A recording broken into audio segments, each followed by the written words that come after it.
Now here on BBC One, that early finish to the darts means extra time for football. Games around the country are well underway now, and Jason Mohammad has the latest.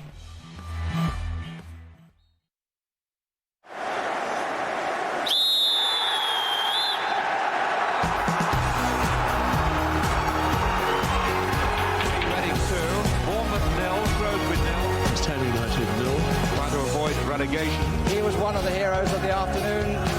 Applause from the away supporters. The latest score is Wimbledon through to the Premier. John Terry's tears, we all remember. It was 2 crucial weeks.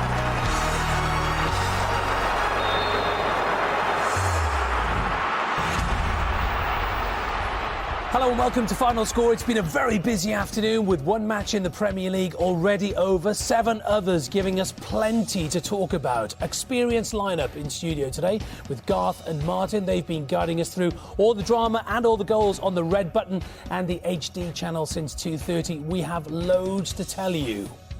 But they'll have to wait a few moments while I bring you right up to date with what's been happening in the Barclays Premier League.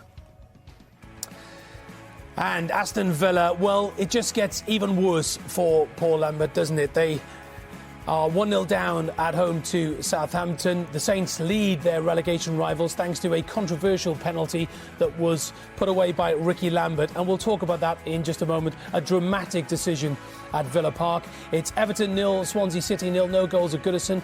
Ashley Williams has cleared off the line for the visitors. Fulham lead Wigan by a goal to 0. Martin Yol's side lead courtesy of a cracking strike from Greek midfielder Georgios Karagounis. It finished Queen's Park Rangers 0, Tottenham Hotspur 0. Goalless there as Harry Redknapp's Rangers secured a big point against his former club. No joy for ex-Newcastle boss Chris Hughton so far against his former club at Carrow Road.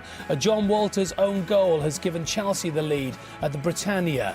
Romelu Lukaku fired home his 8th of the season from close range to give the Baggies the edge. And at the Stadium of Light, we have seen one of the goals of the month. Sebastian Larsson with a long-range cracking effort for the Black Cats. And we can bring you more information on those matches starting at Villa Park with Andrew James. Yes, it's Villa 0, Southampton 1. We've been underway in the second half for just a couple of minutes, Jason, but still all the talk at half-time about that hugely controversial incident just after the half-hour mark in the first half when referee Mark Halsey awarded Southampton a penalty as Jay Rodriguez went down in the box, seemingly under the challenge of Ender Stevens. But all the replays suggesting that there was daylight between Stevens and Rodriguez. In other words, no contact made between the two. One or two people over the half-time coffee saying, well, it was the referee's fault for not spotting it. Some say it was the player's fault for diving. You'll have to make your own minds up later this evening, no doubt, but Villa in trouble once again. It's Villa 0, Southampton 1.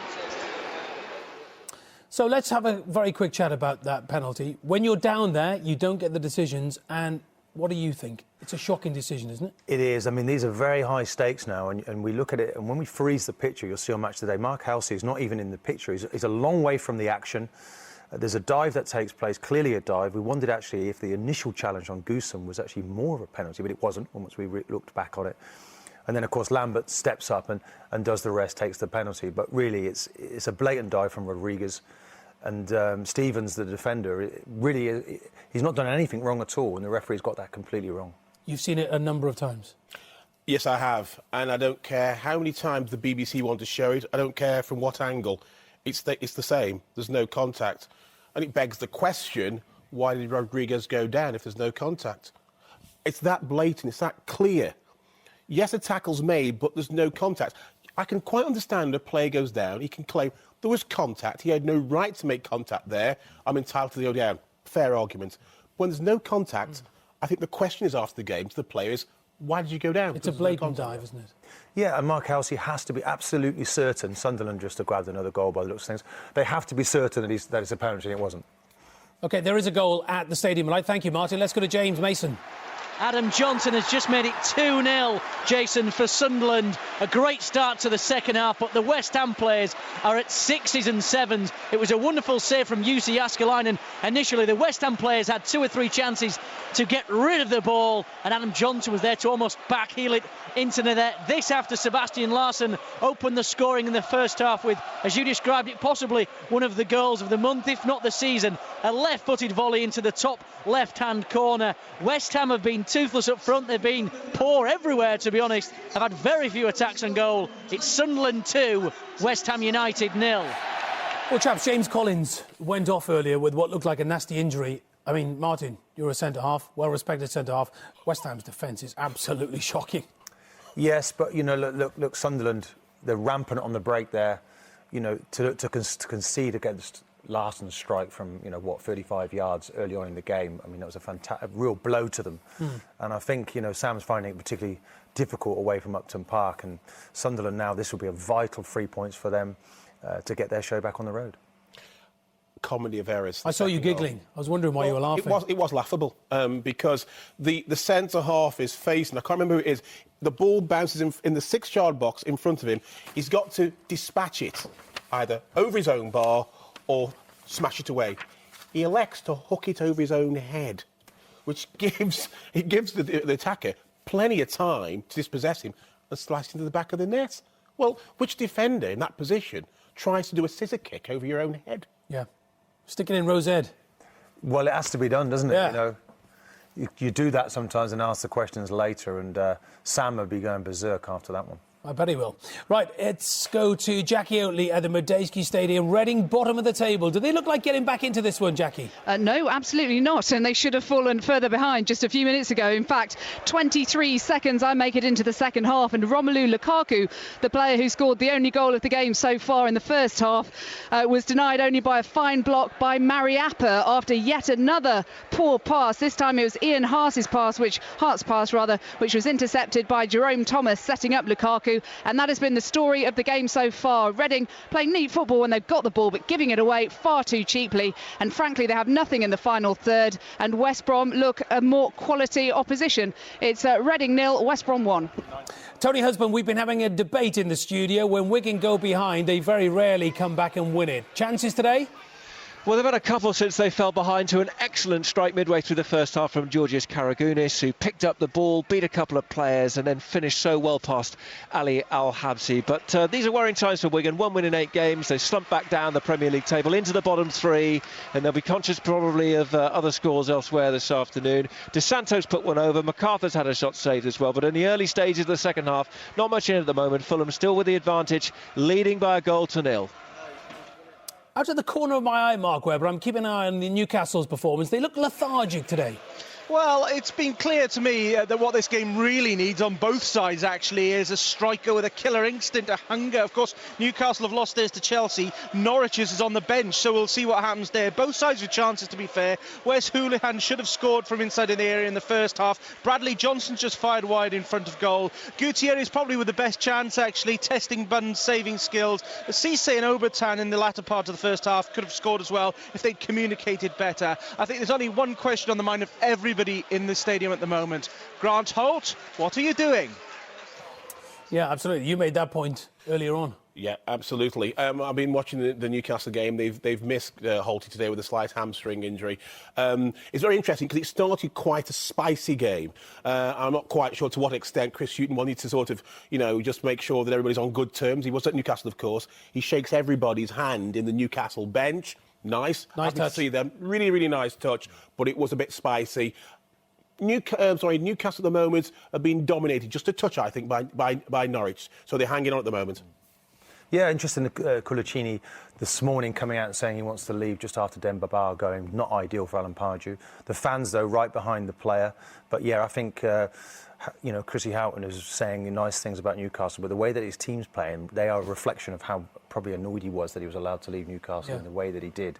Yeah, it's very close, very scrappy, and it's not really the standout game today, but I expect Newcastle to get something out of this match. OK, let's bring you right up to date with what's happening at the Britannia Stadium. Ivan Gaskell?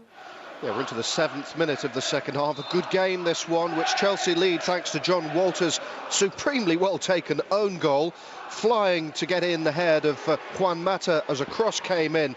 He got ahead of Mata, but unfortunately for him and his goalkeeper, a fantastic diving header into the top corner. He'd have been proud of that one at the other end. Instead, he went off with his head in his hands, really. That came right on the stroke of the half-time whistle. Rough on Stoke. They've more than matched Chelsea in many respects. Chances at both ends. Lampard and Barr particularly denied by the outstretched foot of Begovic. Jones, Whelan and Zonzi at the other end. Tony Pulis furious with Andre Marida as they went off. The referee, not sure what, but hey, no change there. 1-0 Chelsea. Very big name in the stands at Goodison Park today. Vicente Del Bosque, the Spain coach, is watching who, Damian Johnson? He's watching Everton play Swansea, and he's watching in particular Michu, who hit the bar in the first half. In the second half, Everton looking to up the tempo, up the pace a little bit. It's been a poor game, actually. They've gone close twice, Distan with a header over the bar, and Neville tried to beat Vorm at his near post in this second half. But Michu's effort in the first half was the closest we saw to a goal. And Achebe also had a chance, which was hacked clear by Ashley Williams, the Swansea defender. It's chances at a premium, really, here this afternoon. In front of the watching Spain coach, it's 0-0. Let's go into the Championship. Leicester City last time out won 6-1, and Hamish Marshall, what an afternoon for them at Ashton Gate. Yeah, the Foxes are flying here. They're leading by 4-0. The big surprise, I suppose, the fourth goal didn't come from Chris Wood. It came from Matty James, a left foot shot from the edge of the box into the corner.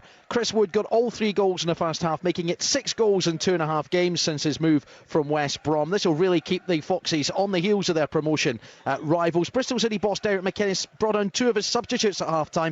I think, to be honest, the only way they'd have made an impact on this game was if he hadn't been forced to take 2 players off for them. But it's Bristol City 0, Leicester 4. Hartlepool have equalised at Shrewsbury through Charlie Wyke on 55 minutes. Let's go to Steve Sutton at the Riverside. Leicester City laying down the challenge to Middlesbrough. Yes, Middlesbrough trailing by 1-0. That goal right on half-time. A steal by Vidra after a poor chest down from Reece Williams in the Middlesbrough defence. Middlesbrough just had a corner cleared off the line. It's still 1-0 Watford. What about the league leaders in the Championship? Cardiff City, Ian Hunt.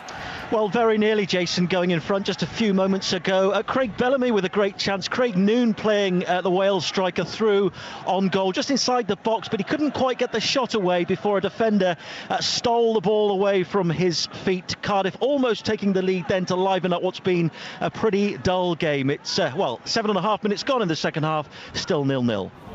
There was a 7-goal thriller when Burnley and Crystal Palace met early in the season. What about today, Naj Premji? And not at the moment, Jason. It's still Burnley 0, Crystal Palace 0, 51 on the watch, and still end-to-end stuff. They're feeling each other out, these two sides. The only note, really, Yannick Bolasie, a player who had fluorescent yellow boots on in the first half. He's changed them at half-time. They're fluorescent orange. Still 0-0. To the bottom of the table, Peter Slater, Barnsley, without a manager. Managers turning them down. What about today against Leeds United, Peter? Playing really well, actually. It's 0-0 5 minutes into the second half against Leeds United. They completely dominated the first period. Paddy Kenny made a string of fine saves. Marlon Harewood hit the post. There was one cleared off the line. I thought Neil Warnock was going to have a word or two with his players at half-time. He's done just that. He's brought on Green and McCormack for Norris and El Hadji Diouf. And Ross Barkley, playing his first game on loan at Leeds from Everton, has just fizzed a shot wide. So there's sign of life from the visitors. 5 minutes played, second half, Barnsley 0, Leeds 0. To Andy Barwell at the City Ground, Alex McLeish yet to get his first win as Forest boss. Could it be today, Andy? Well, he's doing pretty well at the moment. It's 1-0 to Nottingham Forest. Greg Halford's first half header crossed the line before Peterborough cleared it in this second half. Well, Darren Ferguson's side have had a succession of corners as they try to get back into this, but nothing doing. The Forest defence resolute, especially with Elliot Ward back on loan from Norwich, and also Gonzalo Yara making his first appearance for the club on loan from West Bromwich Albion. It's Forest 1, Peterborough 0. If there's one manager in the Championship who would love a win today, surely it's Birmingham City's Lee Clark. Harry Gratian going well for Clark today. How right you are, Jason. Yes, he's enjoying this one. Simon Grayson, actually, his counterpart, is frustrated to say the least. He's looking at his players to say, can he do something to raise the profile of this game? One surprise for Birmingham, Callum Riley, who scored the goal right on 45 minutes, is not on for the second half. I presume he's injured, but it's started pretty dourly, this one, but Birmingham on top, leading 1-0. Well, chaps, I don't know if you saw that, but Sunderland have just hit the bar. They are tearing West Ham to pieces. Yeah, and it looks like there's only one result in this particular game. Shimmak's just coming on in that game, isn't he? It'll put Sunderland on 25 points, one behind West Ham, who they're playing today. Bearing in mind, Sunderland had a very, very shaky period, Martin O'Neill, and they seem to be finding their feet again. And what's interesting, when I think Adam Johnson scored, you could see the relief in the celebration. It's been a good performance by Sunderland. Well, people have questioned the spirit at Sunderland, but I know you've been watching that today. They're playing with tremendous fighting spirit. Yeah, it's an odd one because Martin O'Neill seemed to go very different in his interviews afterwards. You know, lots of wisdom from him in years gone by. He's just got his head down and worked with the team, and now he's pulling them out of trouble. And you know, that's a game that they must win today. Just looking at the Reading fixture, Gareth McCleary just having a shot cleared off the line, the Lukaku going up the other end. Very open match, Reading taking it to West Brom, but potentially conceding another one. We have a penalty at Stoke City. Let's go to Ivan Gaskell. Yes, looks like it's a penalty to you, but I can tell you that it's actually offside. Unbelievable. Tony Pulis, who's been like a frantic bookie at Doncaster Racecourse all afternoon, waving his arms around. Can't believe what he's just seen, because Etherington looked like he'd been brought down, but Sean Massey on the far side raised her flag, and do you know what? I think she's right. Adams' ball was a fraction late as Etherington went through, and it was late, but the flag went up. It's not a penalty. It was offside. Thank you, Ivan. Thank you for clearing that up. And Sean Massey is absolutely spot on. As always. Can't fault the decision-making is absolutely amazing. And then the player, I think Everton, takes a dive anyway, so it certainly wasn't a penalty. What's really been interesting in this game, and you'll see it on Match of the Day, I mean, Stoke are losing 1-0. Stoke are losing 1-0. Walter's own goal. But it was the activity that's going on in the Stoke box on set pieces is it's almost like assaults. You know, they're assaulting each other, and the officials don't know what to do about it. Now, both Pulis and Benitez have been furious with the referee. And half-time, Benitez ran onto the pitch. Yeah, they're both very unhappy. The officials have got to sort this out. What do you do, though? Do you just start dishing out yellow cards? Because Demba Ba, Shawcross, both physical players. What do? Do you start dishing out yellow cards if one's tugging a shirt or if someone's holding onto someone's arm? It's simple, isn't it? If the defender's making a foul, then give a penalty against him. You know, it's in the box. There's lots of risks being taken, but that's the way that Stoke, you know, that's the way that they defend. Tony Pulis, by the way, is wearing out the technical area because he's been running around it's all part of the game, isn't it? We see these managers, they try and intimidate the referee. And Chelsea, credit to Chelsea at the moment because they're weathering the storm. Martin, at West Ham recently, we saw the referee give a free kick when two players were quite legitimately going for a ball in the penalty box. What's been happening here, both the attacker and the defenders have been breaking the rules and nothing's been done. I'm glad you brought up West Ham. I just want to ask you very, very quickly. You know, you could argue that Sam Allardyce has been quite canny in the January transfer window, signing Joe Cole, who's magnificent against Manchester United in the Cup last week, Marouane Chamakh, who has been a failure at Arsenal. Judging on that performance today, he needs to strengthen at the back, doesn't he? Yeah, but, you know, it's really what you do in that final third that will get you out. That's the difference. And if you look, you know, if you're from the Reading point of view, who've not been able to... They've come up, didn't they, as champions from the Championship, and they look at West Ham, what they've added, Andy Carroll, Joe Cole, the riches that they have at West Ham. You can only look in envy, really, if you're a Reading fan. OK, thank you very much. The day's early game took place at Loftus Road. Queen's Park Rangers against Tottenham Hotspur. Harry against Ave. Gained. I see that as almost as good a result as we had at Chelsea, John. That was a fantastic performance, I felt, today from a team that worked their socks off against a top team in Tottenham, and it was a great point for us today. Was it a special day because it was your old club? Not really, no. It was just another game that we needed to get a result from against a team that have been absolutely flying and murdering teams away from home recently, and that was a great point today. You're working very hard now with your team in terms of shutting down the opposition, aren't you? That really came over today, didn't it? Well, that's how we have to play, John, because it's no good us being open and think we're going to go and murder teams. We haven't really We haven't quite got the equipment to do that. We have to play to what we have. And we did that at Chelsea. We went there and pressed them, closed them down and stopped them opening us up. And I thought we did that today. And you can catch highlights from that match and the other 7 taking place today. Match of the day tonight. Gary with the 2 Allens, Hansen and Shearer, BBC One HD at 10:30.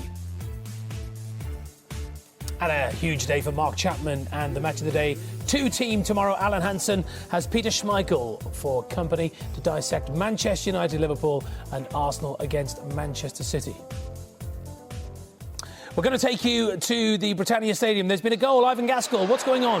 Well, talk about giving the opposition a helping hand. John Walters is almost winning this game on his own here. He scored a second own goal. Unbelievable. From a set piece, from a corner, it was floated in. Lampard was going in on goal. Lampard put some pressure on Walters, but Walters seemed more than happy to turn it past his keeper again.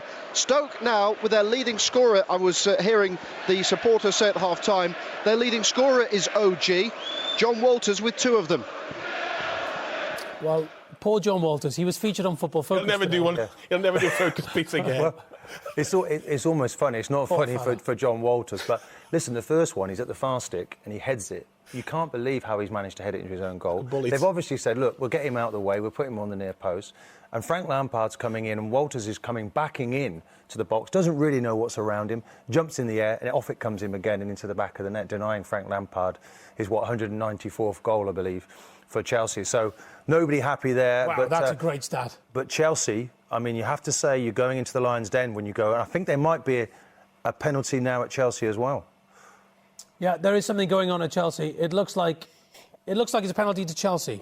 Yeah, it does. Right, let's go back to Ivan Gaskell. Yeah, it's a penalty and, well, it's debatable, this one. I don't think it's a dive at all. 2 Stoke players go in on Juan Mata as he closed in on Begovic.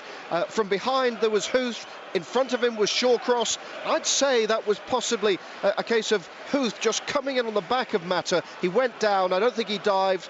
I think that was a pretty clear penalty. 2 players on 1. Mata down. Lampard, though, gets a chance to score that precious goal. He's going to take the penalty, dusts himself down, takes a moment, bit of composure. Begovic making himself look tall in the goal in his luminous orange kit. So Lampard in front of the Chelsea spectators at that right-hand side as I look at it, calmly assessing the situation. He's been here before.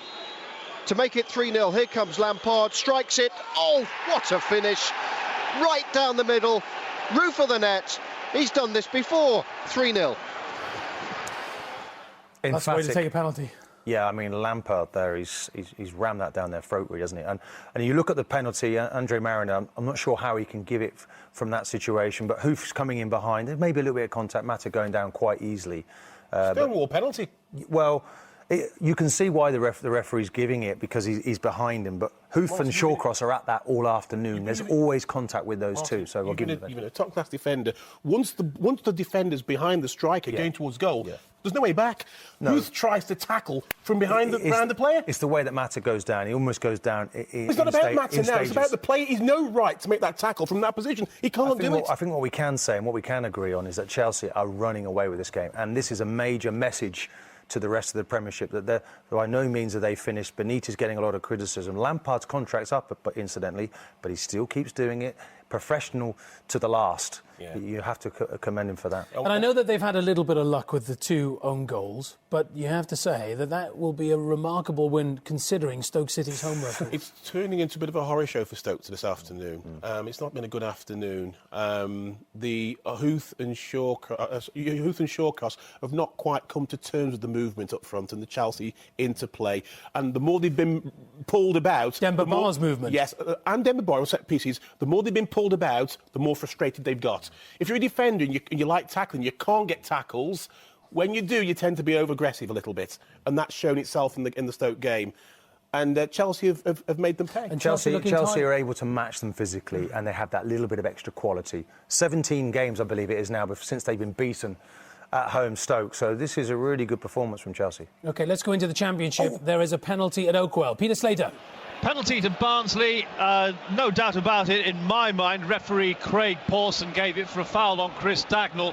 And Barnsley really Well, they've been the better side. Dagnall's going to take the penalty against Paddy Kenny with about 4,000 Leeds United supporters behind that goal. We played 17 minutes second half. It's scoreless. Remember, Barnsley, bottom of the table.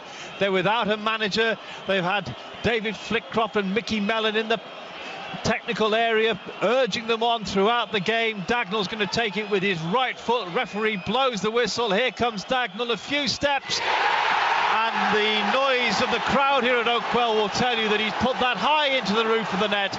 Barnsley deserve it on balance of play. 17.5 minutes played second half. Barnsley 1, Leeds 0.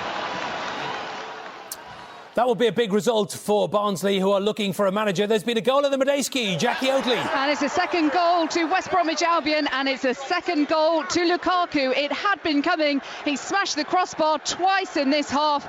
And once again, it is James Morrison, the player who's been feeding Lukaku all throughout this game, who's run down the centre. He found Lukaku down the right-hand side, and he cut in field and left-footed, smashed the ball inside the right-hand post. It's fully deserved for West Brom. It's fully deserved for Lukaku. It's Reading 0, West Brom 2. Well, chaps, Romelu Lukaku is looking fantastic today, isn't he? He's been outstanding today. He's ran Reading ragged. To be fair to Reading are going for the equaliser. They've got to come out. They've got to go for the equaliser. Leave themselves slightly exposed at the back. But Lukaku takes his chances. As Jackie Oakley said, smashed the bar earlier, and he's well deserved the 2 goals. Let's not forget as well, he's a Chelsea player who they failed to bring back. Could have brought him back if they wanted to in this transfer window to go for Demba Ba. It just shows you how highly they rate Demba Ba. But this kid, he could be, couldn't he, the top player for Chelsea. He is growing. He's growing by every game we see him. Lukaku is growing more and more and more. And you can see the confidence is growing as well each game. Great performance today. He could be the next Drogba. That's what Chelsea will be looking for. He's a young lad, isn't he? He's got a lot of... He is young. There's still a lot of potential there. Lots of fans are still wondering as to why he went to West Brom when... Well, he's I think he needed a player with a huge future. I think he needed it. He looked almost short of fitness, certainly at Chelsea. I wasn't sure about taking him. Obviously, Steve Clarke saw enough of him when he was working at Chelsea there. And, he's been an excellent player to bring on loan. He needs to grow, and that's what he's doing at West Brom, growing. Huge game at Villa Park. Let's go to Andrew James. Any sign of a Villa comeback, Andrew? Not really, Jason. Still Southampton leading by that 1-0. Controversial first half penalty converted by Ricky Lambert. That's his fourth goal, by the way, in 5 Premier League away games for Southampton, Lambert. But it's been Southampton who've come closest, to be honest, Jason. Puncheon hitting the foot of the post just a few moments ago, albeit on a breakaway for Southampton. Villa have been better, far more livelier since putting Bannon into the midfield, but they just don't look like scoring. Villa 0, Southampton 1. Fulham have won 5 of their last 6 games against Wigan. Tony Husband? Yeah, but they've been holding on at times in the last few minutes, Jason, in this one. 1 up against Wigan through Karagounis' first half goal, but they've seen the visitors have a succession of chances. Sean Maloney, a shot brilliantly tipped onto the bar by Mark Schwarzer. Hangeland denying Franco De Santo from just inside the penalty area. From the corner, Schwarzer then saving from a shot from Maloney before De Santo again shot on the turn just wide of the target. So certainly a lot more for Wigan to be enthused about in this second half, but still trailing by a 0-0. Grant Holt is on for Norwich City. Mark Webber. Indeed, 0-0. The beast has been unleashed, and he has made a difference to the mentality, I think, of the Norwich team since he's been on. More importantly, very interesting, he has been handed the captain's armband. Russell Martin been taken off him straight to Grant Holt, and I think it's energised the place. But Newcastle is certainly not out of this at the moment. But before he came on, Russell Martin had a belter of a shot which hit the post and nearly led Norwich to 1-0. But certainly the Holt effect being well and truly felt by both sides, I would argue, both going for it now at 0-0. Another goal for Peter Slater at Oakwell. 2 in 4 minutes for Barnsley's Chris Dagnall. They now lead Leeds 2-0, set up by Marlon Harewood, and a shot across the body of Paddy Kenny, and it just sneaked inside the far post. They had all the pressure first half, did Barnsley. Leeds came back at them second half. Ross Barkley hit the underside of the crossbar, but that penalty and now a second goal has given them the lead their dominant play deserves. It's Barnsley 2, Leeds 0. And remember, Barnsley are without a manager and started the day at the bottom of the Championship. Let's go to Ivan Gaskell at the Britannia Stadium. Significant substitution, Ivan? Yes, I think this has been about 3 weeks ago. I've been tempted to use the line bar humbug as Demba Ba went off. Didn't look too happy with it. 20 minutes for Fernando Torres to prove that Rafa Benitez should have started him today. Demba Ba, of course, once almost signed by Stoke, was then told he wasn't fit enough and has since scored 36 goals. Not today. Well, he didn't need to. Stoke have scored most of them. Having said that, what a goal from Eden Hazard. 4-0 Chelsea, and I was confident I could describe the Bar substitution at ease there, and up popped Hazard, and he's proved a hazard to Stoke's defenders. 4-0, what a shot. Fantastic goal. Well, as I said earlier, it's turned into a bit of a horror show for Stoke. It's got from bad to worse. I mean, he picks the ball from 20 yards away from... it's about almost 30 yards away from goal. Just cocks it onto his left foot and just cracks it in the top left-hand corner. It flies past Bergovic. And Chelsea have... Too much quality, haven't they? Too much quality, yeah. You know, Stoke have to stay in the game and battle and work hard, but there's no substitute for quality, and Chelsea have got it in abundance. And once you start chasing the game, you leave yourself open at the back. Yep. OK, goal for Lawrence Herdman in the Amex. And a lifeline for Derby County. It's Brighton 2, Derby 1. A free kick on the edge of the penalty area. Liam Bridcut pulling down Jeff Hendrick. The free kick was taken by Jamie Ward, the Derby substitute. It was low and true. It beat the wall. And a toe poke from Jeff Hendrick beyond the despairing diver Thomas Kuszak. It's Brighton 2, Derby 1. I tell you something, match of the day is essential viewing tonight. You have to see some of these goals. Another contender for goal of the month for Tony Husband.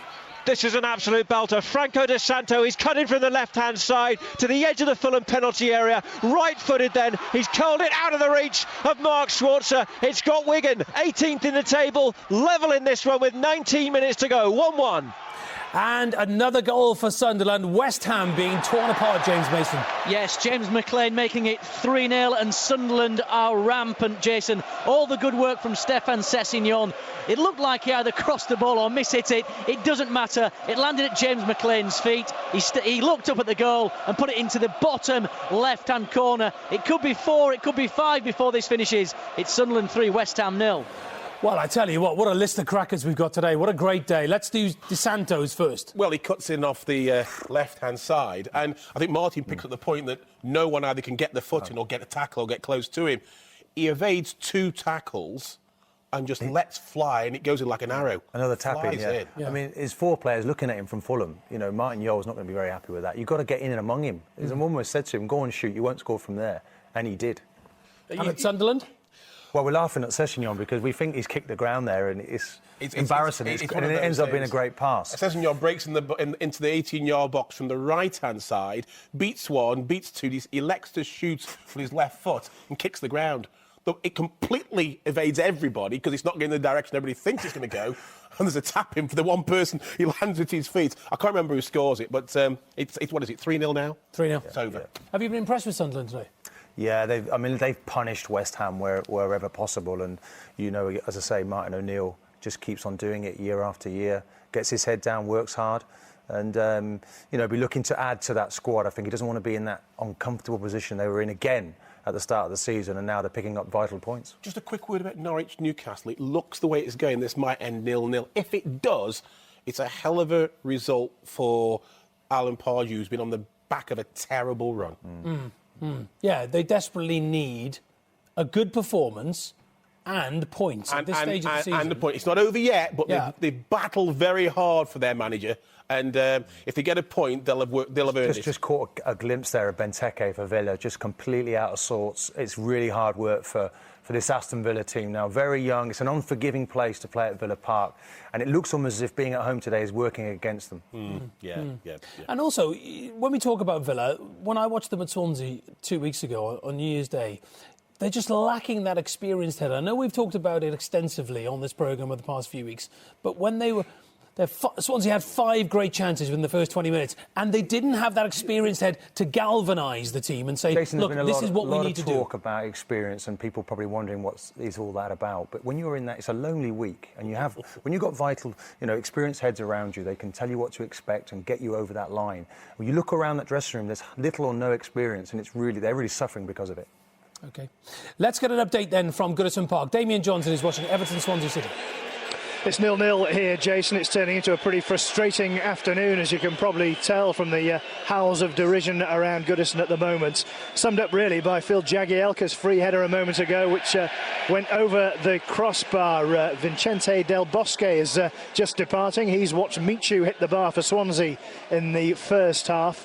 Of course, Everton with aspirations to make the Champions League. It's, at the moment, they're going to be dropping points here. It's 0-0. Thanks, Damien. Well, Liverpool are the biggest club in the Premier League, according to news striker Daniel Sturridge. And while that comment might be up for studio debate, one thing that isn't is the rivalry that exists between the Merseyside club and Manchester United. One of the hottest games of the season takes place tomorrow at Old Trafford, and it features two of the league's hottest strikers, Robin van Persie and Luis Suarez. I think the lad is laden with controversy, and I think that, I don't know whether he enjoys it or not, but it's something we hope we don't suffer from it ourselves. Yeah, I think you're always supporting your own player, and I don't think that's surprising from Brendan Rodgers. That's to be expected. I've done it myself. We know that. It's just part of your loyalty to the player and protection for them too. Van Persie's shown this season that he's a top player, but I can only comment on Luis Suarez. You know, I can't comment on who's the better. All strikers, they bring different things to the game, but I think we're blessed to have someone like Luis Suarez, who carried the club really for the first 6 months on his own in terms of being a striker. You know, he was our only really fit, available striker that we had here. And he's a player that every single day of his life gives everything.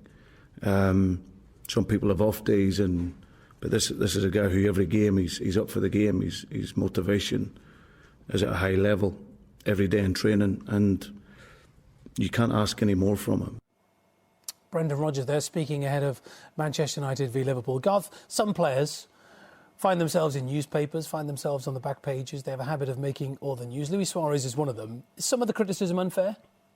I don't think Brendan Rodgers has to defend Luis Suarez's football ability. Anybody who knows anything about football can see he's a top-class striker. And I think the vast majority of top clubs would want him in their team. I think I would take Sir Alex Ferguson's comments as a compliment, quite frankly. I don't know the kid, the lad as a man, but as a player, is first class. And have we forgotten Eric Cantona played for a team like Manchester United? He didn't like controversy, did he? No. True. Hold it there for a second. We'll come back to this in just a moment. But another significant substitution at the Britannia Stadium, Ivan Gascoigne. Yeah, Stoke have thrown a couple on, but it looks like it's a pretty hopeless cause for them. Jerome is on and Whitehead are on, but more importantly, perhaps, John Terry is on for Chelsea. He got a really warm reception from the Stoke faithful, as you can imagine. But the main thing is they are so deflated. They've gone nearly a year, just over 11 months since they saw their side beaten in a Premier League game. It had to come to an end somehow. But how spectacularly they've unfolded today. It's 4-0 Chelsea. A lifeline for Reading, Jackie Oatley. Yes, they've got a goal back. Reading 1, West Brom 2 now. Substitute McCleary with the ball in from the left-hand side, right-footed. He curled it in. It was left by Lafondra. Well, he maybe tried to get to it, but he didn't get enough contact. And there was Jimmy Kebby at the far post to finish from close range. Reading now have 8 minutes in which to try to salvage a point from this match. Reading 1, West Brom 2. West Brom have worked so hard to get 2-0 in front, and Jimmy Kebby has crept around the back post there. Well, Jackie Oatley, I sat next to Jackie Oatley last week. We watched the FA Cup game between West Brom and Keown. It was a poor game. West Brom today are in a different league. They've played very well. Lukaku has been their star player. Morrison's played well. And their own tired back four at West Brom. It's been a good performance by West Brom. This late goal, though, it underlines Reading's spirit. They keep going. They don't know when they're beaten. And, you know, I wouldn't bet against them. They might just grab one right at the death. Let's go back to Manchester United, Liverpool. What are your views on Luis Suarez? Well, listen, he's an outstanding talent. It's unfair to try and choose between who's the better player. You know, I myself is saying Van Persie is slightly ahead. But Suarez, the way that he, unconventionally, the way that he tries to turn inside of players is very different. And it'd be very difficult to play against because he embarrasses defenders, often ricochets back off of him. He puts it through players' legs. They're both outstanding finishers. But I think that more of a team player, I think Van Persie just nudges it for me, really. One of the morning newspapers today in the back pages, Garth, were suggesting that without Van Persie, Manchester United would be 8th, maybe 9th. and they are. You mean without his goals? He's made. Without Van Persie, without assists, without goals, they'd be 9th. He's made a hell of a difference. Yeah, he has. The thing that I think would have pleased Alex Ferguson is the fact in which he's fit, he's slotted into the team lovely, like a piece of a jigsaw. With Rooney, that had to work. It does lovely. When Hernandez, when he comes on, you know, almost any of those, Welbeck, they can all play with him, and he can play with all of those varieties. So it's a great variety for Manchester United. And what they've done yet again in January, their injuries are coming back. Vidic, Kagawa coming back. Possibly Nani's on the way back. So these are fresh players. So if they win tomorrow and City lose, what do they go, 10 points clear? Yeah, it's almost over. I want to take you to Villa Park because it seems like Mark Halsey is struggling to keep hold of this game, Andrew James. He is, Jason. The incident at the moment involves basically all the outfield players apart from the 2 goalkeepers. They're going to have a stretcher on for Southampton's Luke Shaw. It was a tackle by Shaw that was seemingly a foul, if anything, by the Southampton player. He got the ball away. He's won the ball first. A clear tackle, a fair tackle by Shaw, and it's one of the Villa players, Matthew Loughton, who's gone over the top in terms of jumping away from Shaw. So no real problems with that, but it sparked a 20-man brawl, and Mark Halsey, I have to say, lovable character that he is, doesn't seem to be at the races today. Things have been happening around him. That controversial penalty that gives Southampton the 1-0 lead, and he doesn't really seem to know enough about what happened there to be making any decisions or indeed showing any yellow cards. It's still Aston Villa 0, Southampton 1, Jason. It looks like chaos at Villa Park. Well, it's Luke Shaw, and it's a worry because he's a top talent. He's only 17 years of age. Reputedly going to sign a new contract this week. Now, he's holding his upper body. Maybe it's his shoulder. Lawton's gone into the challenge. I'm not sure whether it's deliberate. It's difficult to see. There was one earlier in the game between the 2 same players, and everybody's gone berserk over it. But I'm not really sure. It looks to me as if he's more like trying to pull out of it, Lawton. Yes. But the angle is poor that we have to look at it. We're still waiting to see what sort of decision Halsey makes. So the substitution coming on for Southampton. It's important, I think, that referees don't second-guess situations. Look, if you don't see it, you don't see it. Don't give it. You can't see what you don't give. Sometimes I'm wondering whether 1 or 2 referees are gambling or looking at the player, how he goes, his body shape. Don't see the incident and starting to make decisions on what it looks like. If you're not sure, don't give them.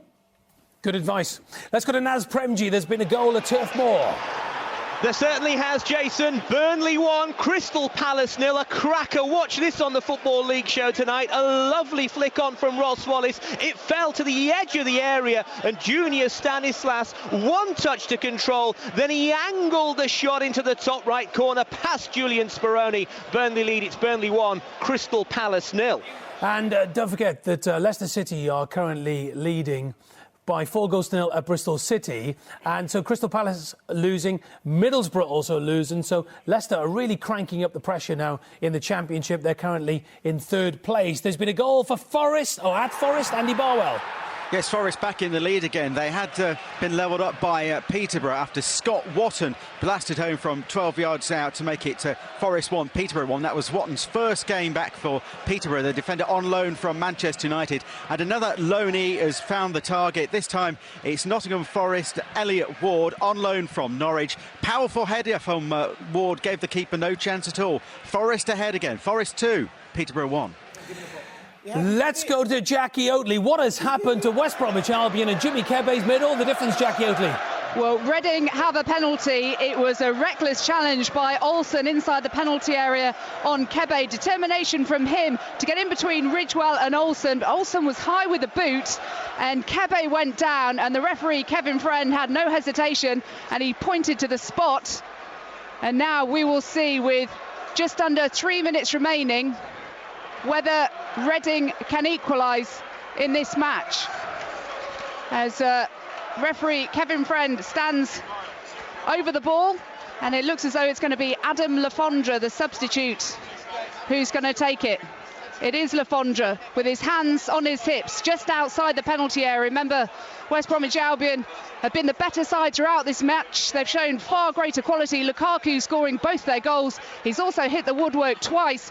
Reading didn't have a single shot on target in the first half of the game. They have put in a lot more effort in this second half. They've shown a bit more quality. Here's Lafondra, right-footed, and he scores low into the bottom right-hand corner of the net. It's Reading 2, West Brom 2, with 2 minutes of the 90 remaining. We're talking about Reading spirit. I did say, don't be surprised if Reading get back into it, and they've done that. Lafondra is the one man in that team I'd want to take that penalty. He's so calm. I have to say, a lot of pressure there. I'm so disappointed with Olsen.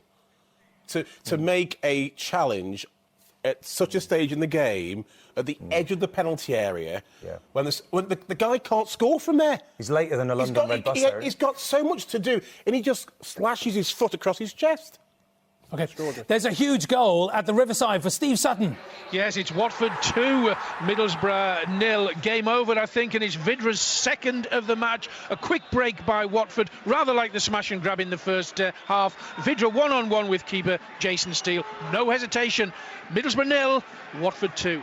Steve, thank you very much indeed. I want to go back to the Premier League and tell you how the bottom three now looks. You know, I said to you earlier that Queen's Park Rangers were off the bottom after their point against Spurs. It's now Queen's Park Rangers at the bottom. Reading are off the bottom. They're back into 19th. And it's Aston Villa who occupy the third relegation spot. Huge pressure for Paul Lambert. And to be honest, I don't think they look like they're handling it that well. Everything's about Benteke. You're watching them today. If he could find his form and his scoring boots again, then I'd trust Villa could get out of this situation. But just at the moment, nothing's really going his way. But it's all about him, and they need to get other players back fit. Is he getting the service that he needs? Well, it's all very much long ball. I don't believe it. Another goal at Reading. Another goal at Reading for Jackie Oatley, and the shirt's off. Well, this is absolutely extraordinary. Reading have come from 2 goals down to lead West Brom with just 30 seconds of the 90 minutes remaining. It is Pavel Pogrebniak, the sole striker who started the game, who hasn't had a sniff all match, who's popped up late in the game. He's absolutely mobbed by all his teammates. He's ripped his shirt off, for which he'll be booked, but he won't care. And it looks as though Reading are going to win back-to-back matches for the first time in the Premier League this season, just outside the penalty area. The ball was nodded down by Alex Pearce, the centre-half, and there was Pogrebniak, left-footed from 7 yards out. Reading 3, West Brom 2. Wow. Well, this has extraordinary implications for Aston Villa, as it stands, because it takes Reading into 16 points. Villa are only on 19. It closes it right up. Villa are now under pressure. And it puts QPR back at the bottom. Back at bottom. It changes the whole dynamic of the bottom 4 or 5. OK, I'm going to go right back to Ivan Gaskell. There's another penalty at Stoke City. Oh, I have to say that if John Walters thought his day couldn't possibly get any worse, it just has. He's given 2 own goals away today. 2 very well taken headers have flown past his own keeper. And now, ironically, John Terry, I think it was, brought him down after coming on as a sub. One of his first contributions to bring Walters down. Walters thought, right, I'm going to atone for my poor day. He took the spot kick and lashed it against the bar and into the back of the crowd. So Walters just wants to dig a big hole and bury himself in it right now. Stoke 4-0 down. Walters, this is a day to forget. Well, if the most miserable man in English football was Branislav Ivanovic this week, John Walters is now the most miserable man in English football. Why he was allowed to take it even, because it's been so... Well, he's had such a poor game. He's never going to score it, don't take the penalty. Yeah, he's had a bad day. Move him out of the way, let somebody else get involved in the drama. He smashed that. Well, still travelling. He's hit the it's on its way to your head. Unbelievable. There's a shot of Tony Pulis that you'll see on Match of the Day tonight, where he's just looking down, his head's up there, and he puts it down there. It's just one of those days. Nothing you can do. It's interesting now, we're watching the Reading game, the Reading fans. I mean, we talk about spirit and the way that they've scored that goal. Rocking. And now they just want that final whistle to come. Villa Park, the same, frantic, trying to get back in the game. You feel now that we get into a new year, and it all starts again, and there's real pressure to stay in this Premiership. Did you ever have a Walters Day, Garth? Yes. Yes. What about you, Martin? Not 2 own goals, no. 1 own goal, maybe. OK. It's finished at Norwich City. Let's go to Mark Webber. Norwich City 0, Newcastle United 0. Arguably, this was a game both sides needed to win. Arguably, Alan Pardew will be the happier with the scoreline as it ended. A club with a want-away captain held their own thanks to 4 great second-half saves from Tim Krul. Norwich's final ball didn't really cut the mustard. Grant Holt came in off the bench and he added an extra bit of spice to his side, but he couldn't find the net. Honours even in a match that only really got exciting in the last few minutes. Norwich City 0, Newcastle United 0. Let's go to Jackie Oatley then for the final couple of minutes of the Medeski, because Jackie, West Brom lumping the ball forward, hoping to gain a point. They are, and they had a chance just a moment ago as well. A volley from well outside the penalty area by Olsen, flying wide of the left-hand post, and the Reading supporters just willing the ball up the field as it's booted clear by Adam Lafondra, the man who looks to have levelled the match, or did level the match, and then they've gone on to a lead 3-2. We have 3 minutes of added time played already, and Reading again just booting the ball clear of the D and high up the field, and Foster, the West Bromwich Albion goalkeeper, is well out of his goal mouth, and he's booted the ball up the field, and every time West Bromwich Albion get it, they seem to give it back to Reading. Such as a desire and determination in this second half, something we didn't see in the first half. West Bromwich Albion by far the better side, even though they didn't have as much of the ball. Reading 3, West Brom 2 with the final seconds to go. And what about at Villa Park, Andrew James? Deep into stoppage time here, and still Villa 0, Southampton 1, Jason. 5 minutes of stoppage time being played. We've had about 3 or 4 of those already, and Southampton really hanging on. But before all the headlines are about Villa tonight, don't forget to give credit to Southampton, who've really set their stall out today. And yes, they might be winning this game because of a controversial penalty, but they really have kept Villa at bay and deserve their 3 points if they get them. Still playing, Villa 0, Southampton 1. And it's all over at the Medeski Stadium. What a second half performance from Reading, Jackie. And the West Bromwich Albion players are on their backsides. They cannot believe that they have lost this match. They look to be absolutely cruising. 2-0 up they were through Lukaku, with both goals fed by James Morrison. The two of them seem to be head and shoulders above every other player on the pitch.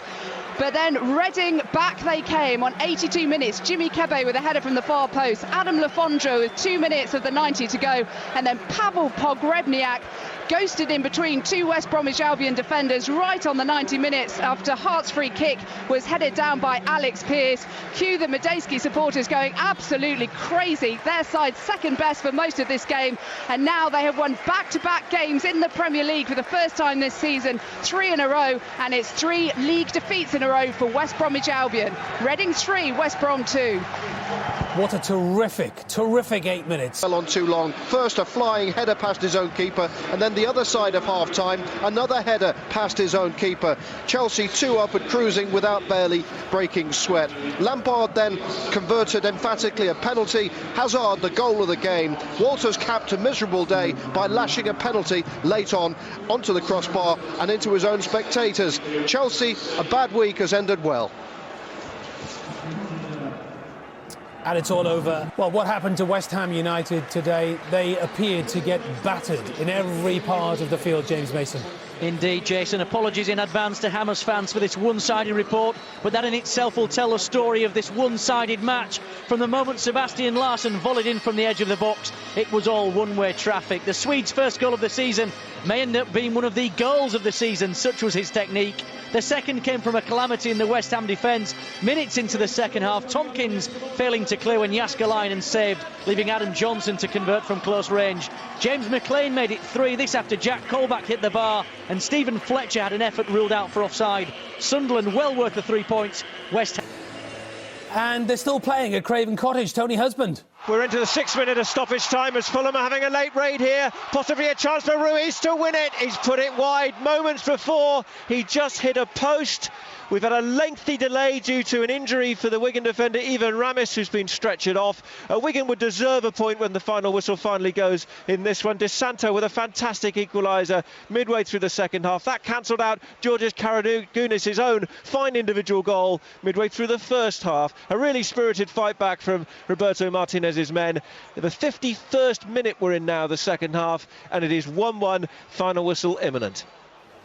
There's been a goal at Middlesbrough, but it's way too late for Tony Mowbray's side. Steve Sutton.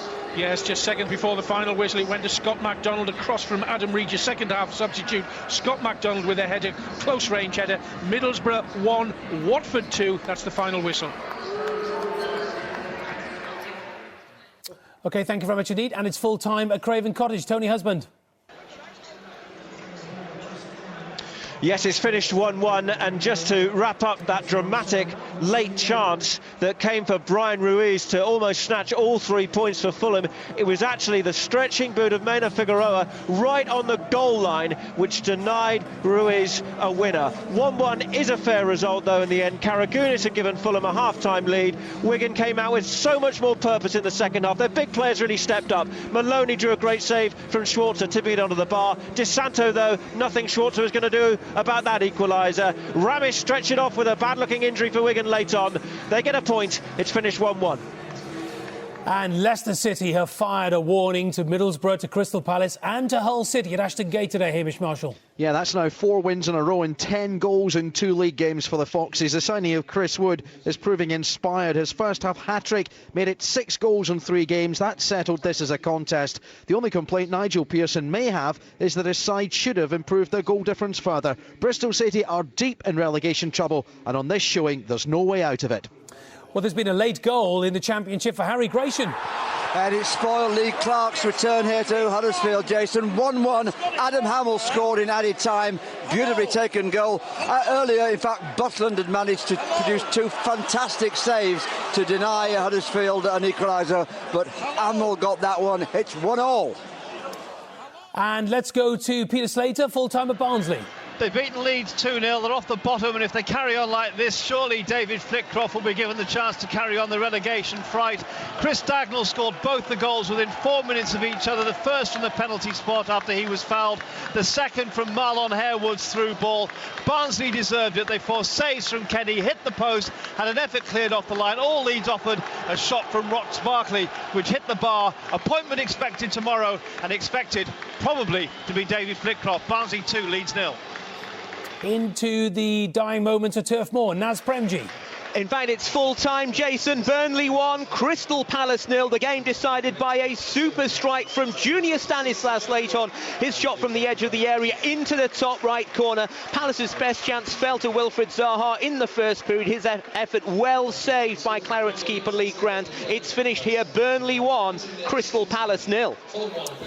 Well, what a day it's been in the Barclays Premier League and in the N-Power Championship. And to have your say on the day's action, don't miss 6:06 on BBC Radio 5 Live tonight when we finish. It's a great show. Robbie Savage and Darren Fletcher will guide you through.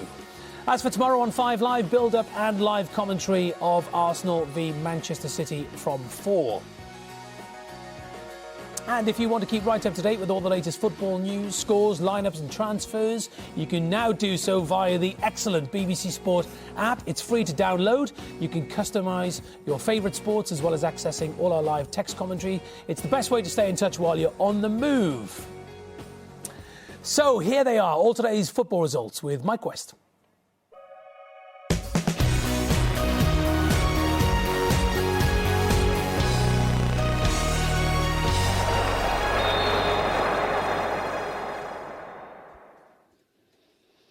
And beginning with the Barclays Premier League. Aston Villa 0, Southampton 1.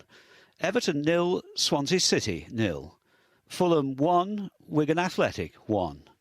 Norwich City 0, Newcastle United 0. Queen's Park Rangers 0, Tottenham Hotspur 0. Reading 3, West Bromwich Albion 2. Stoke City 0, Chelsea 4. And Sunderland 3, West Ham United 0. On to the Empire Championship, Barnsley 2, Leeds United 0. Bolton Wanderers 1, Millwall 1. Brighton and Hove Albion 2, Derby County 1. Bristol City 0, Leicester City 4. Burnley 1, Crystal Palace 0. Cardiff City 0, Ipswich Town 0. Charlton Athletic 2, Blackpool 1. Huddersfield Town 1, Birmingham City 1. Hull City against Sheffield Wednesday, an evening kick-off at 5:20. Middlesbrough 1, Watford 2, and Nottingham Forest 2, Peterborough United 1. In the Empire League 1, AFC Bournemouth 1, Swindon Town 1. Colchester United 1, Scunthorpe United 2. Leyton Orient 1, Crewe Alexandra 1. Milton Keynes Dons 1, Bury 1. Oldham Athletic 0, Brentford 2.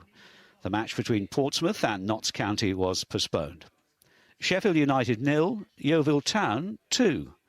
Shrewsbury Town 1, Hartlepool United 1. Stevenage 1, Doncaster Rovers 2. And Tranmere Rovers 2, Crawley Town 0. In the Empire League 2, AFC Wimbledon 2, Wycombe Wanderers 2. Aldershot Town 2, Accrington Stanley 0. Bradford City 1, Oxford United 2. Burton Albion 2, Torquay United 1. Cheltenham Town 1, York City 1. Chesterfield 3, Northampton Town 0. Dagenham and Redbridge 2, Rochdale 1. Exeter City 3, Southend United 0. Fleetwood Town 0, Bristol Rovers 3. Gillingham 1, Port Vale 2. Plymouth Argyle 2, Morecambe 1. And Rotherham United 0, Barnet 2. The Blue Square Bet Premier, Braintree Town 3, AFC Telford United 2. Hereford United 3, Alfreton Town 3. Lincoln City 2, Newport County 4. Mansfield Town 0, Kidderminster 2. And Nuneaton Town 1, Forest Green Rovers 1. Into Scotland in the Iron Brew Scottish Division 1, Dumbarton 2, Partick Thistle 0. Dunfermline 1, Airdrie United 3. Falkirk 0, Greenock Morton 1. Hamilton Academical 2, Cowdenbeath 1. And Livingston 2, Wraith Rovers 1. Scottish Division 2, Albion Rovers 0, Queen of the South 3. The game between Arbroath and Alloa Athletic was postponed. East Fife 2, Brechin City 2. Forfar Athletic 2, Ayr United 1. And Stenhousemuir 0, Stranraer 0. The Scottish Division 3, Annan Athletic 2, Montrose 1. Clyde 2, Stirling Albion 1. Elgin City 3, East Stirlingshire 4. Queen's Park 0, Peterhead 0. And Rangers 4, Berwick Rangers 2. Finally, just one result today in the Corbett Sports Welsh Premier. It finished Aberystwyth Town 1, Airbus UK Broughton 0. So this is how the Barclays Premier look tonight, with the top two both in action tomorrow. Chelsea leapfrog Tottenham Hotspur into third after ending Stoke's 17-game unbeaten home run. West Brom miss out on the chance to go sixth after surrendering a 2-goal lead to lose at Reading. Brian McDermott's team, that fight back means they're now just 3 points from safety. Bad news, though, for Paul Lambert and Aston Villa. They slip into the drop zone after defeat by Southampton. That leaves them trailing Wigan on goal difference. In the Empire Championship, Cardiff City were held by Ipswich Town to drop home points for just the second time this season. Yet with Hull to play today, that point extends the Bluebirds' lead to 8 points. Leicester took full advantage of defeats for Palace and Middlesbrough to climb up to third on goal difference. At the bottom, Bristol City slumped to the foot of the table after a heavy home defeat. Managerless Barnsley picked up a valuable win over Yorkshire. Neighbours Leeds to within a point of safety. Sheffield Wednesday complete the bottom three, but a point against Hull in the evening kick-off will see them climb out at the expense of Peterborough. Into League One, a dramatic late winner for Doncaster at Stevenage means they keep pace at the top with Tranmere, who beat Crawley. Brentford are up to third after their win at Oldham, and Sheffield United's defeat by Yeovil. At the bottom, not looking good, is it, at all for Hartlepool United? They remain well adrift at the bottom despite picking up a point against Shrewsbury.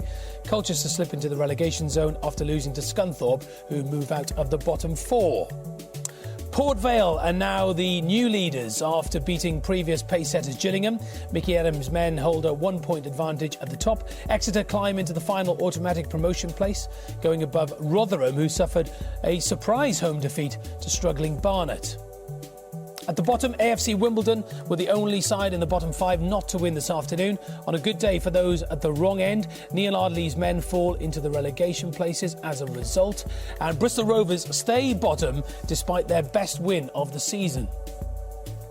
Newport County took full advantage of Wrexham and Grimsby's inactivity to close within 1 point of top spot with a victory at Lincoln City. Forest Green drew to strengthen their playoff hopes. And at the bottom, Nuneaton's point at Forest Green lifts them above Ebbsfleet. 3 points above safety. Telford lost at fellow strugglers Braintree, and they continue to occupy the final relegation place.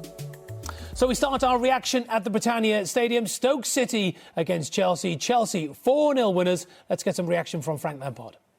Frank, they always say it's a marker of a team's attitudes and how well they do if you were to come here and get something. First team to do that this season. What does that say about Chelsea? Well, loads. It's a difficult little period for us, having lost the other night in the League Cup, so very important to get our attitudes right. It was a freezing cold day, a bit blowy and everything, and Stoke have been unbelievable at home this year, so we had to be right in our game today. And I think barring the first 15-20 minutes when they put us under pressure, we completely dominated them. It was brilliant. A few of the players and your managers seemed a bit upset at times today. Why was that? No, I don't know about upset. I mean, you're in the heat of the game, and they're a very physical side, and I think their manager was getting upset as well at times, so that's part and parcel of it. They're physical, you know what you get with them, and quite rightly so. They've got players, they play to their strengths, and you've got to give every credit to Stoke for the way they play. Now, you're the third highest Premier League appearance maker of all time. You're second clear now as far as Chelsea goal scorers of all time. How does that make you feel? Very good, very good. No, I'm pleased with that. I'm pleased that I've had the opportunity to play in the Premier League for two teams, for Chelsea for so long. You know, it's been an absolute pleasure to play here and to amass them appearances. So I'm just pleased and want to keep adding to them. Well done today. Thanks very much. Thank you. Thanks.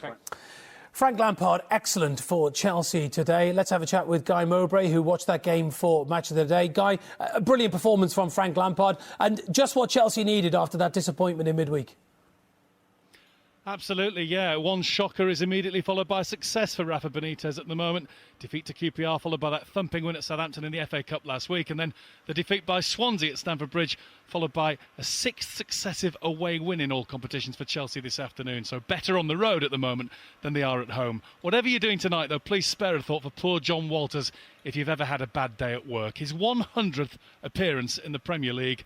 First 2 Chelsea goals today, Walter's own goals. First one, he was trying to get in front of Juan Mata. He did that all right and buried the ball past Asmir Begovic for 1-0, right on the stroke of half-time. He didn't know anything about the second one. Under pressure from Lampard, he headed the ball again into his own net. The next 2 goals, something to watch really closely on Match of the Day tonight. See what you think the penalty is awarded for the third goal that Frank Lampard scored, because there is a little push from Robert Huth on Juan Mata, but I don't think the referee gave it for that. I think he gave it for Ryan Shawcross sliding in at pace, but he didn't actually make any connection with Mata at all. And then the fourth goal from Eden Hazard is an absolute beauty, as good a strike of a football as you'll see anywhere this weekend. And then just to rub it in, penalty awarded to Stoke before the end for a foul by the returning John Terry. And what does poor John Walters do? He hits the crossbar with it. He's had a bad day. Chelsea have had a very good day.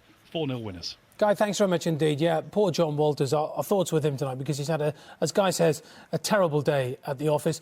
Did it surprise you, though, that Walters took the penalty, given that he'd scored 2 on goals? Well, actually, in the studio at the time, I was saying, well, look, just don't let him take it. Sometimes you have those days, don't you, in football or in any walk of life where it just doesn't go your way.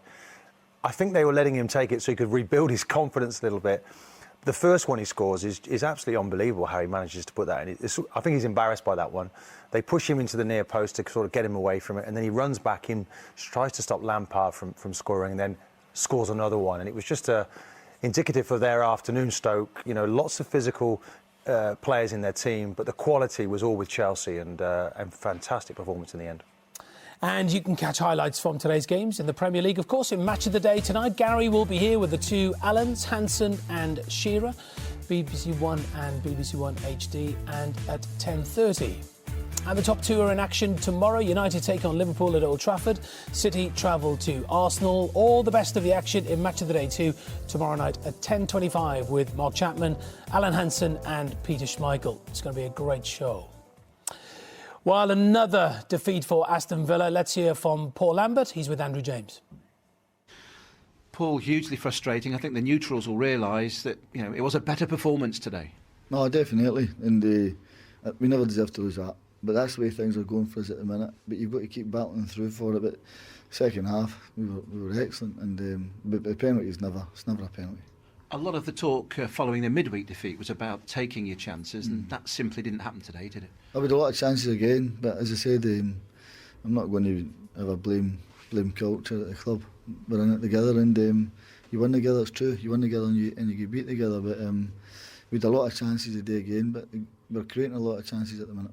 You must have been pleased with the tempo. The players certainly went for it. You asked for the crowd to get behind you. Yeah. They did that. Yeah, the crowd were excellent again. I know how frustrating it is, and we feel the exact same way. But I couldn't ask any more for the players. The second half, they were excellent, and if they keep that up throughout the coming months, then we'll start to get more wins.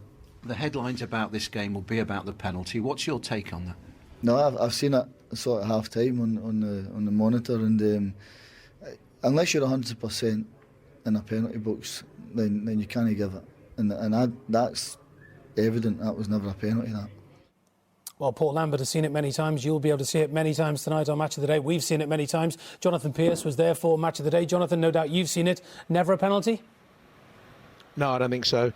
Stephen stretched out a foot and Jay Rodriguez went down. I think he was anticipating a contact and was already going down. There was no contact. It shouldn't have been a penalty. From Mark Halsey's angle, I can understand perhaps why he gave it, but no, it wasn't a penalty. I didn't think Villa were particularly good in the first half. Southampton dominated and should have been 2-0 up. Puncheons at a post. They should have wrapped the victory up there. They let Villa get back into the game. Villa changed to 4-4-2 in the second half. Looked very good. Benteke forced a good save out of the goalkeeper. Baker's hit the bar with a header. Agbonlahor's forced another good save out of Boris, and from the rebound Benteke struck a very good opportunity high and wide. If Villa play like they did in the second half, yes, they will get out of the bottom three. They're in the bottom three now. If they play like they did in the first half, tepid, anemic, not really passing the ball well, showing a great deal of inexperience, they will stay in trouble. But the second half performance was so much better. JP, thank you very much indeed. This is a problem for Paul Lambert, isn't it? They keep starting so slowly. Well, I saw them play against Liverpool and they were outstanding. They've struggled since then. I think they've had probably one good result since then. They're capable. The difficulty today, when you're struggling and you're at the bottom and you don't get the breaks and you're inexperienced, it becomes very difficult. I slightly disagree with Jonathan Pearce. I don't think there's an excuse for Mark Halsey. He isn't close enough, and he must have guessed that there was contact, because it clearly wasn't. And if you guess, it's a bad decision. OK. Garth and Martin, thank you very much indeed. That's it for us on BBC One this evening. We'll continue, however, on the red button right through till 6 o'clock with all the day's news, reaction from players and managers. Thanks to Garth and Martin. Stay with us. Bye for now.